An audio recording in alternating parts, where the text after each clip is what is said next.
নমস্কার বন্ধুরা, আমি শ্রাবণী। আমি চলে এসেছি আরও একটি রেসিপি নিয়ে। চলো রেসিপিটি তাহলে একবার দেখে নিই। আজকের রেসিপি আলু থোড়ের তরকারি। আমরা সবাই জানি থোড় খাওয়া স্বাস্থ্যের পক্ষে ভীষণই ভালো। থোড় আমরা অনেকভাবেই বানাই।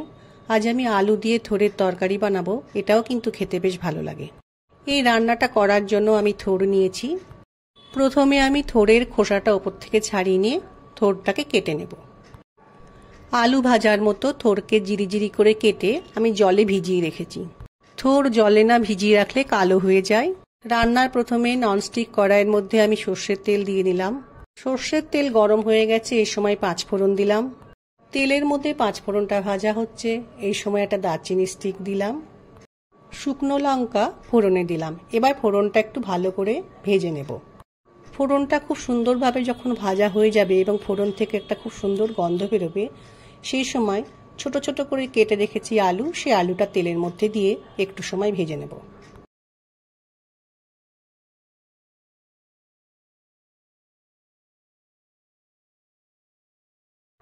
আলুগুলো একটু ভাজা হয়ে গেছে, এই সময় কেটে রাখা থোড়টা কড়াইয়ের মধ্যে দিয়ে ভালো করে তেলের সাথে মিশিয়ে নেব।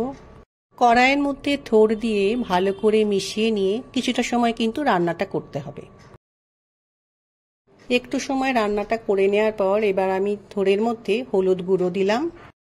এরপর পরিমাণ মতো নুন দিলাম। এবার নুন ও হলুদ ভালো করে থোড়ের সাথে মিশিয়ে নিতে হবে। থোড়ের সাথে নুন ও হলুদ মিশিয়ে নিয়ে কিছুটা সময় রান্না করে নেওয়ার পর 1 চামচ মতো আদা বাটা আমি থোড়ের মধ্যে দিয়ে একটু জল দিয়ে খুব ভালো করে মিশিয়ে নেব। রান্নার মধ্যে আদা বাটা মিশিয়ে নেওয়ার পর আরও একটু সময় ভালো করে থোড়টাকে কষিয়ে নিতে হবে।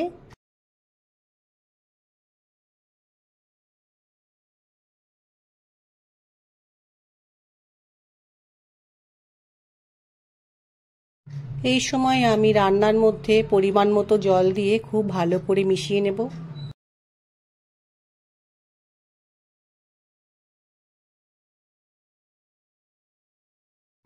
আমার মনে হলো তরকারির মধ্যে একটু ঝালের প্রয়োজন আছে, সেজন্য আমি একটু লঙ্কা গুঁড়ো দিলাম ও একটু গরম মশলা গুঁড়ো দিলাম। এগুলো এবার থোড়ের মধ্যে খুব ভালো করে মিশিয়ে নিতে হবে।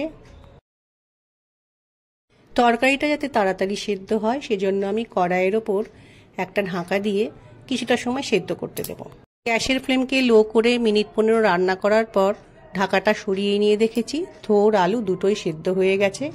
এই সময় আমি একটু চিনি তরকারির মধ্যে দিয়ে ভালো করে মিশিয়ে নেব।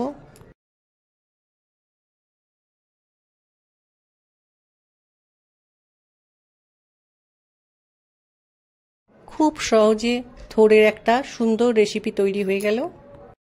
নিরামিষ আলু ও থোড়ের রেসিপি তৈরি হয়ে গেছে। এবার আমি এটাকে একটা পাত্রে নামিয়ে রাখবো।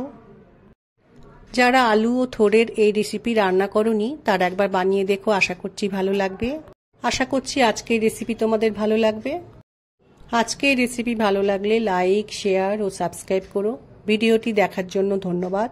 ভিডিওটি আজ এখানেই শেষ করছি। ফিরে আসছি আরও একটি রেসিপি নিয়ে।